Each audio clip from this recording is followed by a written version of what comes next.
Сәлем барлықтарыңызға, сіздермен Арайдың асханасы бүгін үй жағдайында адам ағзасына өте пайдалы және де өте оңай жасалатын горох сорпасын дайындаймыз. Ең алдымен қызып тұрған қазанымызға майымызды құямыз. Майды көп қосып қоймаңыздар. Одан соң пиязымызды салып, сарғайғанша қуырып аламыз. Одан соң оның үстіне картоп пен сәбізімізді саламыз. Көп адамдар сәбізді ұнатпағандықтан осылай теркадан өткізіп салдым. Тағы да жарты минуттай қуырып аламыз. Одан кейін үстіне суын құямыз. Дәміне қарай тұзын саламыз.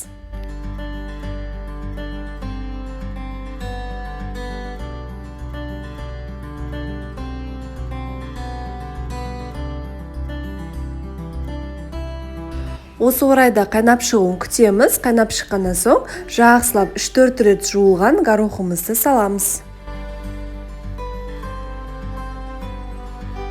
Горохты көп қосып қоймаңыздар, өйткені ол піскеннен соң ісінеді. Сол үшін көп қосып қоймаңыздар. Осылай қозғаған кезде арасы бос болып тұруы тиіс.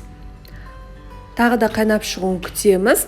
Асын өте баяу отта 1-1,5 сағаттай пісіріп аламыз.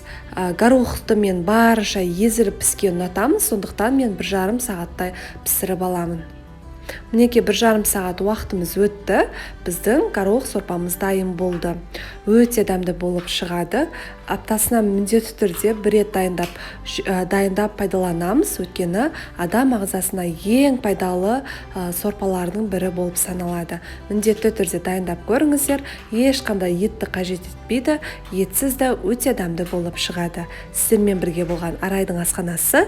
Видеом ұнаса лайк басып, комментарий қалдырып, өз ойларыңызды білдіріңіздер. Сіздермен қоштаспаймын. Келесі видео рецепте кездескенше астарыңыз дәмді болсын.